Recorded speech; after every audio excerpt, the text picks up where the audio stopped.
சீமான் ஒழிக என ஒன்று கூடும் தேவர் என மக்கள் சீமானுக்கு கிளம்பும் எதிர்ப்பு எனும் தலைப்பில் தான் இந்த காணொலியை காண இருக்கும்.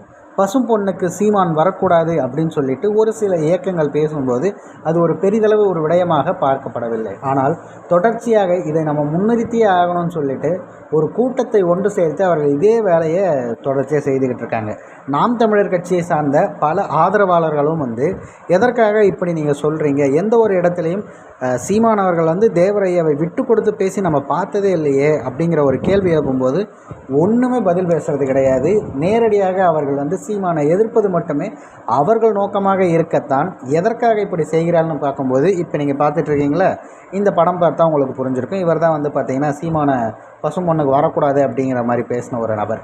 இப்போ என்ன தோணுது நமக்கு அப்படின்னா, உங்களுக்கு உண்மையாகவே உங்கள் தொகுதி பக்கத்தில் ஏதோ ஒரு சீட்டு வேணும், அது திமுக சார்ந்து வேணும் அப்படின்னு நீங்கள் ஆசைப்படுறீங்க அப்படின்னா அதற்கான முன்னெடுப்பு என்னவோ அதை பண்ணணும். சீமானை எதிர்ப்பது தான் அதற்கான முன்னெடுப்பு அப்படின்னா நம்மளால் இந்த விஷயத்தை புரிஞ்சுக்கொள்ளவே முடியல. பல மேடைகள் அண்ணன் பேசியிருக்காரு. சொந்த இனங்களுக்குள்ளே சண்டை மூட்டிக்கொண்டு அந்த ரத்தத்தை வைத்து அவர்கள் விளையாடி அரசியல் வேலையை செய்வாங்கன்னாரு. ஆனால் உண்மையிலே கண்கூடாக இந்த விஷயத்தெல்லாம் நம்ம தற்போது பார்த்துக்கிட்டு வரோம். மேடைக்கு மேடை தேவர் அவர்களது புகழும் மூக்கையா தேவருங்கிற ஒருத்தவங்களை எத்தனை பேருக்கு இன்றைக்கி தெரியும் அப்படின்னா அது எல்லாத்துக்கும் காரணம் சீமான் தான்.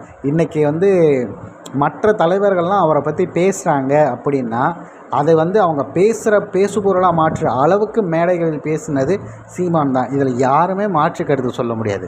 ஆனால் ஒரே ஒரு கூட்டத்துக்குள்ளே எங்கள் தலைவரை வைத்துக்கொள்ளணும் அப்படின்னு சொல்லி நினைக்கக்கூடிய இந்த இயக்கங்கள் மொத்த தமிழர்களுக்குமான ஒரு தலைவராக அவர் இருக்கார், எங்கள் அடையாளம்னு சொல்லி பார்க்குற அவர் இந்த ரெண்டுக்கான முரண் என்ன அப்படின்னு புரிந்து கொண்டாலே இந்த அரசியலை நிச்சயமாக அனைத்து தமிழர்களும் புரிந்து கொள்ளலாம்.